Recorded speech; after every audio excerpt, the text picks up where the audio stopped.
President Donald Trump is threatening high tariffs and further sanctions on Russia if Vladimir Putin fails to end the war in Ukraine. So, how quickly could a peace deal be brokered? I'm Veronica Dudo. Let's find out. This is In America Today from the Ticker News Studios in New York City. President Donald Trump has issued a strong warning to Russia, threatening to impose high tariffs and further sanctions if President Vladimir Putin does not move to end the war in Ukraine. The Kremlin has responded cautiously, stating it is open to mutually respectful dialogue, but sees nothing new in Trump's threats. Meanwhile, Ukrainian President Volodymyr Zelensky has emphasized the need for U.S. involvement in any peacekeeping force as negotiations remain at an impasse. For more, I'm joined by Harley Lippman, a political analyst and foreign policy expert. Welcome to the show. Thank you. Thank you for having me. So first, let's begin with how significant is President Trump's threat to impose additional tariffs and sanctions on Russia? It's actually very significant because it's a big change for President Trump. President Trump has been very skeptical of aid to Ukraine, and people have accused him of being unusually friendly towards Putin, who's seen as an American adversary. So now he stepped up with very strong criticisms of Russia, even mentioning Putin by name. So that's a significant change where he's sending a signal to Putin that he ought to get on board with a peace treaty. Now, of course, relations between the U.S. and Russia are strained. What impact could these measures have moving forward? Well, if it produces what Trump is trying to do, which is broker a peace agreement, he'll go down in history as he wants to be, which is someone who brings people together, ends wars, and creates peace in the world. That's what he's trying to do. What worries me, though, is the fact that President Trump has appointed someone named General Kellogg to be the point person in the negotiations.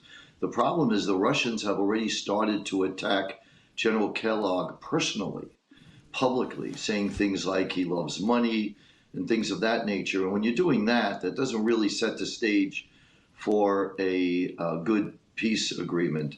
But I'm very hopeful. I think President Trump is showing brilliance in being politically adept, being unpredictable, which is a great asset for any leader, because if the enemy doesn't know what you're going to do, they're going to be very worried. And it's a powerful strategic asset that President Trump is bringing to the world stage. Now, of course, we've heard from the Kremlin that they are open to respectful dialogue. But how might Putin really respond to Trump's latest warning? Well, President Trump has said it in his warning that, quote, he says, "I'm doing Putin a big favor." And he is. This is bleeding Russia. It's crushed their economy. You know, they're living on borrowed oxygen to an extent. They're paying a huge price. They've lost under 1 million people in terms of dead and casualties in the war, which is a staggering number. It's somewhere around 700,000 all told. And I think that this will serve Russia and Putin well. So I think that President Trump is handling this as well as could be. He's showing courage and innovation, and we all hope he'll bring about a peaceful agreement. Now, a key aspect of President Trump's campaign, of course, was peace through strength. How might the president's approach to Russia differ from that of President Biden's administration? Well, President Trump has always taken the position that you need to have a relationship, even with your adversaries, which is a different style, different approach. And I think it'll yield some very good outcomes, where President Biden has taken the traditional American approach of basically trying to stand up and tell our enemies they need to back off and back down. Trump is more about making a deal. He's trying to make a win-win. He's bringing his business experience and his experience being former president to the White House to try to think out of the box and be creative with a combination of carrots and sticks. And, you know, his model is President McKinley, Theodore Roosevelt, walk softly, carry a big stick, and we'll see how this will pan out. But it looks very encouraging. I think it's going to be very difficult negotiations. Russia's not going to want to be easy to negotiate with.